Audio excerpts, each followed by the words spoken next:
me, how did you get involved with youth tennis? I got involved with the Put USTA your mic up.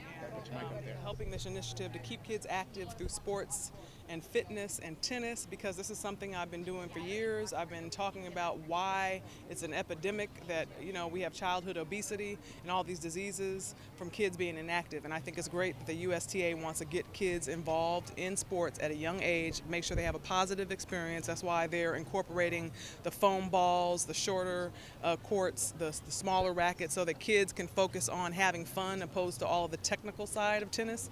And for Childhood Obesity Awareness Month, they're doing events all over the country, and people can go to youthtennis.com, find out more information, get involved as a family. And in what way are boxing and tennis similar disciplines? Boxing and tennis are similar in the footwork. It's a one-on-one sport. You've got to be very competitive. You've got to train hard. And once you get to the top, you have to stay at the top, and that takes a lot of work. Layla, if you had the opportunity to train any tennis players to be boxers, who would you pick and why? If I had to train a tennis player to be a boxer, I would pick Serena Williams because she's got the eye of the tiger. No, I'm joking. Because she's tall, she's strong, and she's got good footwork, and I could really turn that into a powerhouse. In boxing, yes. And what type of tennis player would you be if you were on the court competing on the ash today during the U.S. Open? If I was a tennis player, what kind of tennis player would I be? A champion, undefeated, of course. No, I'm just playing. I don't know if I'd be undefeated because it's kind of hard to do with tennis, but I would definitely be one that they would train their hardest for if they had to face.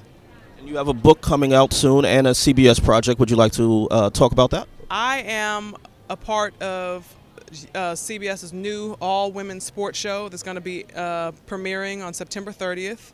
And I'm excited, obviously, and honored to be amongst a group of such accomplished women in sports.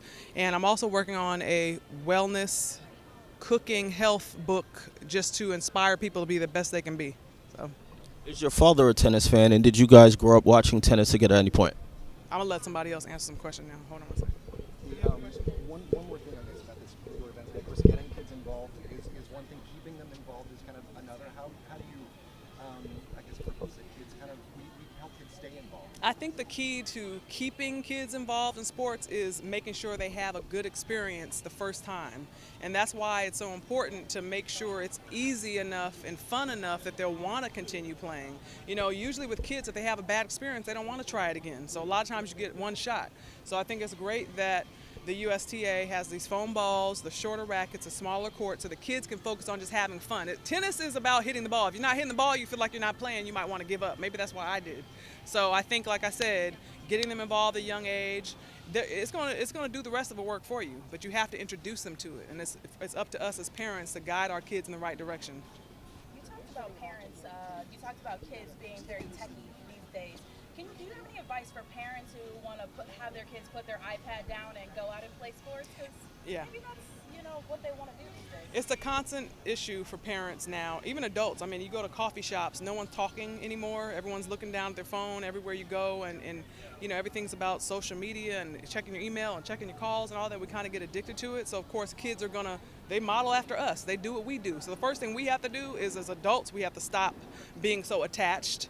Then, as adults, we have to start living healthier lifestyles, and we have to say, hey kids, let's go outside, and you just have to make them put it down. A lot of times parents speak as if they have no control, but who are the parents? And that's, I think, a part of the problem with our society now is like, well, they want to do this, they want to do that. It's like, no, you're the parent and you set the parameters and the guidelines, but you have to be willing to do it yourself as well and set a good example.